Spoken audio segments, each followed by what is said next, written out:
जय हिंद सारे बच्चे। आई होप आप लोग घर पे होंगे, सेफ होंगे और घर से ही अपनी पढ़ाई को क्या कर रहे होंगे, अंजाम दे रहे होंगे। चलिए, अभी तक हम लोगों ने थ्योरी बहुत पढ़ ली है, अब हम लोग न्यूमेरिकल्स की तरफ चलेंगे, न्यूमेरिकल सॉल्व करने की कोशिश करेंगे। देखिए यहाँ पे मैंने पहला न्यूमेरिकल आपको दिया है, compound contain 75% carbon and 25% hydrogen, determine the empirical formula if molecular formula mass is 16U। ठीक है, determine its molecular formula also. ठीक है, इसका फार्मूला मास कितना है, 16U है। तो इसके लिए हम क्या करेंगे, इसके लिए हम अपना पुराना मेथड अप्लाई करेंगे। कैसे? सबसे पहले हम एलिमेंट लिख देंगे, एक टेबल बना देंगे, कौन कौन से एलिमेंट्स हमारे पास प्रेजेंट हैं। एलिमेंट्स हमारे पास है बेटा कार्बन और हाइड्रोजन, उनका परसेंटेज कंपोजिशन कितना है आपको अच्छी तरह से मैंने बताया था कि जो परसेंटेज कंपोजिशन था उसी को हम लोग क्या मान लेते थे, वेट इन ग्राम मान लेते थे। तो हम यहाँ लिखते हैं 75%, यहाँ पे कितना लिखते हैं बेटा 25%। ठीक है, इनका मोलर मास कितना है आप सभी को पता है। कार्बन का मोलर मास कितना होता है, 12 होता है, और हाइड्रोजन का मोलर मास कितना होता है, 1 होता है। ये आप सभी को अच्छी तरीके से पता है। ठीक है, चलिए आगे बढ़ते हैं। अब अगर हम मोल निकालेंगे, मोल अगर हम निकालने जाते हैं तो आपको अच्छी तरह पता है कि आप मोल निकालने के लिए क्या करते हैं, मोल निकालने के लिए आप डिवाइड करते हैं किसको, गिवन वेट को मॉलिक्यूलर वेट से या मोलर मास से। तो 75 डिवाइडेड बाई 12 अगर आप करेंगे तो कितना आएगा, 6.25 आएगा, और अगर 25 डिवाइडेड बाई 1 करेंगे तो कितना आएगा, 25 आएगा। ठीक है, अब जैसा कि मैंने आपको बताया था, आपको सबसे छोटा मोल लेना है। सबसे छोटा मोल कितना आ रहा है, 6.25। तो इसी से हम दोनों को डिवाइड करेंगे। तो अगर सिंपलेस्ट रेशियो हम निकालें, सिंपलेस्ट मोल रेशियो अगर हम निकालने जाएं, सिंपलेस्ट मोल रेशियो हमारा कितना आएगा बेटा, 6.25 डिवाइडेड बाई 6.25, आंसर कितना आएगा, 1 आएगा। और अगर हम 25 को 6.25 से डिवाइड करते हैं तो आंसर हमारा कितना आएगा, 4 आएगा। यानी कार्बन कितना प्रेजेंट है, 1, और हाइड्रोजन कितना प्रेजेंट है, 4। ठीक है, तो जो आपको इंपेरिकल फार्मूला मिल रहा है वो कितना मिल रहा है, CH4 मिल रहा है। अब जरा इंपेरिकल फार्मूला मास देखते हैं। अगर इंपेरिकल फार्मूला मास की बात करें तो कार्बन का मास 12 इंटू 1 इंटू 4, ये टोटल मास कितना आएगा बेटा, 16U आएगा। ठीक है, यानी कि जो N की वैल्यू आ रही है वो कितनी आ रही है, 1 आ रही है। यानी इसका मॉलिक्यूलर मास अगर 16U है और इंपेरिकल फार्मूला मास भी 16U आ रहा है तो इसका मॉलिक्यूलर फार्मूला भी क्या होगा, CH4 होगा। यानी मीथेन के केस में इंपेरिकल फार्मूला और मॉलिक्यूलर फार्मूला दोनों क्या है, सेम है। इसको जल्दी से नोट डाउन कर लीजिए, फिर हम लोग नेक्स्ट न्यूमेरिकल पे चलते हैं। ठीक है बेटा, इसको मिटा देता हूँ। चलिए हम लोग नेक्स्ट न्यूमेरिकल पे आते हैं।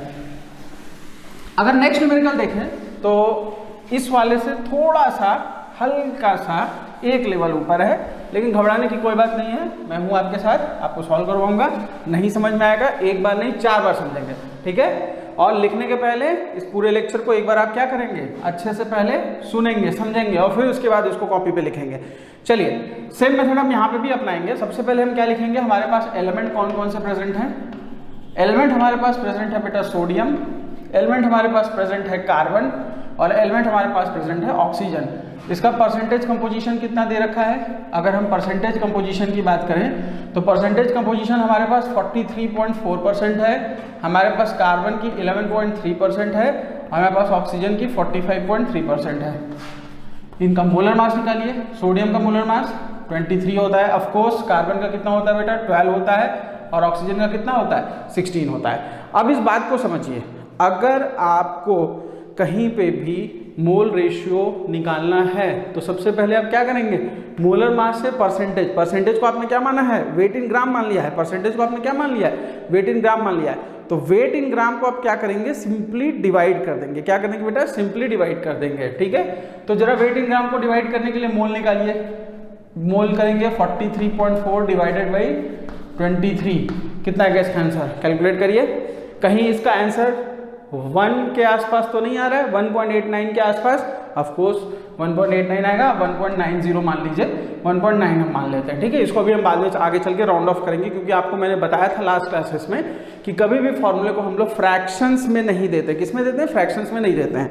अब अगर आगे देखिए, कार्बन का देखिए, तो कार्बन का एटॉमिक मास कितना है, गिवन मास 11.3 है, और एटॉमिक मास कितना है, 12। इसका आंसर आपको 0.94 के आसपास आएगा, 0.95 के आसपास। इसको भी हम राउंड ऑफ कर सकते हैं, राउंड ऑफ करके इसको हम क्या करेंगे, 1 बना लेंगे।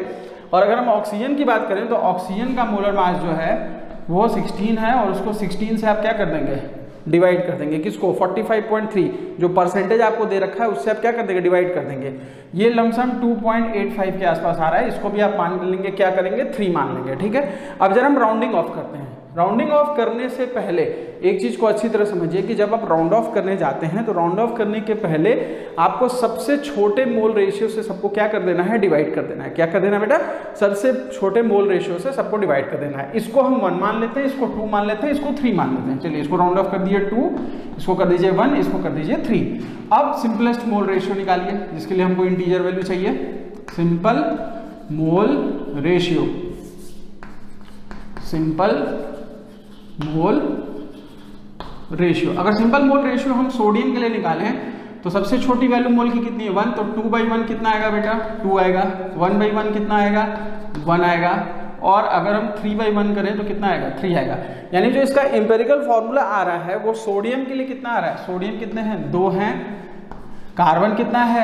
1 है। ऑक्सीजन कितने हैं? 3 है। तो जो सिंपल एम्पिरिकल फॉर्मूला बनेगा वो क्या बनेगा? Na2CO3 बनेगा। क्या बनेगा बेटा? Na2CO3 बनेगा।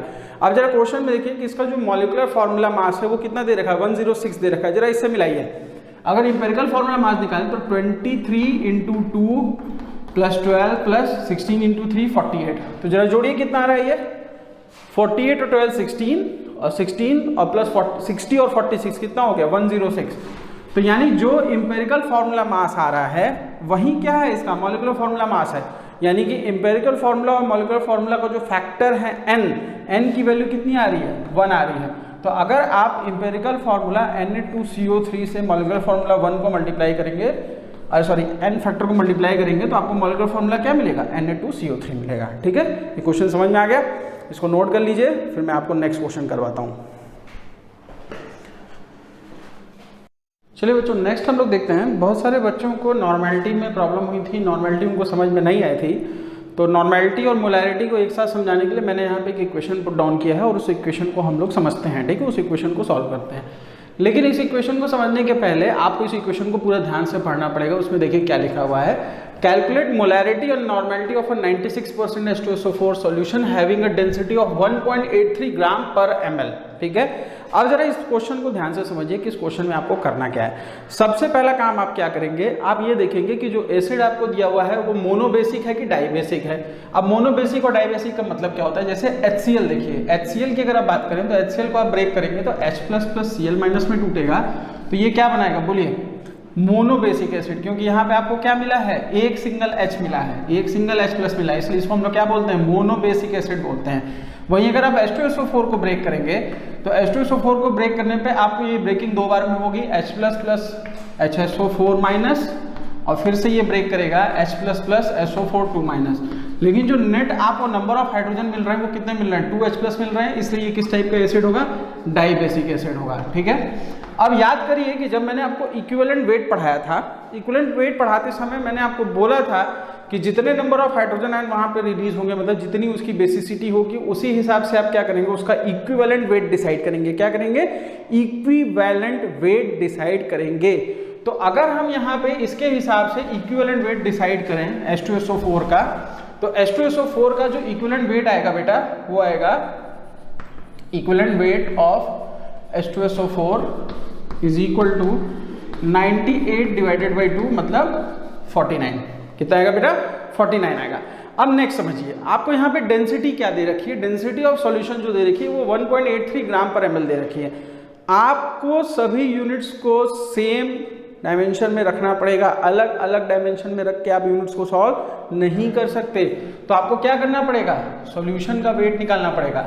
अगर आप सॉल्यूशन का वेट निकालना चाहें, सॉल्यूशन का वेट कितना आएगा बेटा? 1.83 × 1000, तो टोटल वेट कितना आएगा? 1830 ग्राम। ये क्या है? ये टोटल वेट ऑफ सॉल्यूशन है। हम किसकी बात कर रहे हैं? टोटल वेट ऑफ सॉल्यूशन की बात कर रहे हैं। अब हमको देखना है wait of H2SO4 in 1 litre, कि अगर हम 1 लीटर सॉल्यूशन बना रहे हैं जिसकी डेंसिटी कितनी है? 1.83 ग्राम पर ml है, तो उसमें H2SO4 कितना प्रेजेंट है? तो H2SO4 का परसेंटेज कितना है बेटा? Wait of H2SO4 present in a solution of 1 litre, जिसका वेट कितना आ रहा है? इतना आ रहा है। तो ये हो जाएगा बेटा 96, क्योंकि परसेंटेज कितना है 96 है, 96/100 इंटू 1830। इसको सॉल्व करिए, इसको अगर आप सॉल्व करेंगे तो इसका आंसर कितना आएगा 1756 के आसपास आएगा। मैं 1757 ले लेता हूँ, 1757 ग्राम के आसपास आएगा। इसको सॉल्व करिएगा, बिना सॉल्व किए आगे मत बढ़िएगा, भले आपको टाइम एक्स्ट्रा लगता है कोई दिक्कत नहीं, लेकिन उसको सॉल्व करिए। अब एक चीज और समझिए कि वाटर का वेट कितना बच रहा है यहाँ पे। तो वाटर का वेट अगर आप निकालने जाएंगे तो जो इसमें से माइनस हो रहा है वही तो इसका वेट होगा। अब निकालिए, अगर आप वेट ऑफ वाटर निकालें, वेट ऑफ वाटर अगर आप निकालें तो वेट ऑफ वाटर कितना आएगा बेटा 1830 माइनस 1757। नेट आपका आंसर कितना आएगा, जोड़िए 30 इधर और आई थिंक 43 उधर, तो नेट आपको वेट कितना मिलेगा 73 ग्राम। मतलब वाटर यहाँ पे कितना प्रेजेंट है 73 ग्राम प्रेजेंट है। बाकी क्या है, बाकी सब H2SO4 है, बाकी सब क्या है H2SO4 है। तो अब आपके सामने दो चुनौतियां हैं, आपको क्या निकालना है, आपको मोलैरिटी निकालनी है सॉल्यूशन की और नॉर्मेलिटी निकालनी है। याद रखिएगा कि मोलैरिटी ऑफ सॉल्यूशन निकालने के लिए वेट ऑफ सॉल्यूशन या जिस कंपोनेंट की आप बात कर रहे हैं डिवाइडेड बाय मोलर मास होता है, लेकिन नॉर्मेलिटी निकालने के लिए आप क्या करते हैं इक्विवेलेंट वेट से डिवाइड करते हैं। मैं आपको करके दिखाता हूं। अगर आप मोलैरिटी दिखा रहे हैं तो मोलैरिटी किसकी निकालनी है हमको H2SO4 की निकालनी है। कितना वेट आ रहा है उसका 1757 आ रहा है, तो 1757 डिवाइडेड बाई 98 होगा। क्यों 98 होगा, क्योंकि H2SO4 का मॉलिक्यूलर मास कितना है 98 है। इसको आप सॉल्व करिए, इसका आंसर अबाउट 17 के आसपास आएगा। सॉल्व कर लीजिएगा, बिना सॉल्व किए आगे मत बढ़िएगा। और उसी तरह से अगर आप इधर देखें नॉर्मेलिटी के लिए, तो नॉर्मेलिटी अगर आप देखेंगे तो नॉर्मेलिटी 1757 डिवाइडेड बाई 49 करनी है, क्योंकि हम क्या पुट करते हैं इक्विवेलेंट वेट। यहाँ पे हमने क्या पुट किया है मॉलिक्यूलर वेट, लेकिन यहाँ आप क्या पुट करेंगे इक्विवेलेंट वेट। तो इक्विवेलेंट वेट अगर आप सोएंगे तो इसकी जो आंसर की प्रोबेबिलिटी आएगी वो 35 के आसपास आएगी, 35 नॉर्मल के आसपास। ठीक है, तो इसको सॉल्व करिएगा, समझिएगा, ये आपको नॉर्मेलिटी मोलैरिटी का फैक्टर समझने में हेल्प करेगी। वैसे मैं आपको एक और फॉर्मूला बता देता हूँ नॉर्मेलिटी और मोलैरिटी का। अगर नॉर्मेलिटी और मोलैरिटी के बीच में आप रिलेशन निकालना चाहें तो हम ऐसे लिख सकते हैं कि नॉर्मेलिटी किसके बीच में आपको रिलेशन, अच्छा नॉर्मेलिटी को हम लोग डिनोट किससे करते हैं एन से। किससे डिनोट करते हैं बेटा कैपिटल एन से। और मोलैरिटी को किससे डिनोट करते हैं कैपिटल एम से। बहुत सारे लोगों को ये कंफ्यूजन होता है, कई बार लोग स्मॉल एम को मोलैरिटी मान लेते हैं और कैपिटल एम को क्या बोल देते हैं मोलैरिटी। ऐसा नहीं है, इसको मत करिएगा, ऐसा गलत हो जाएगा। मोलैरिटी इसको डिनोट किससे करते हैं, फिर से मैं लिख दे रहा हूँ, यहाँ पे आप कैपिटल एम लेंगे इनटू क्या करेंगे मॉलिक्यूलर वेट डिवाइडेड बाई क्या करेंगे इक्विवेलेंट वेट। ये इसका रिलेशनशिप है, ये इसका रिलेशनशिप है, इसको याद रखिएगा। ये नॉर्मेलिटी और मोलैरिटी के बीच का डायरेक्ट रिलेशनशिप है आपको समझने के लिए। ठीक है, तो ये तीसरा न्यूमेरिकल था, हम लोग आगे और न्यूमेरिकल्स देखेंगे।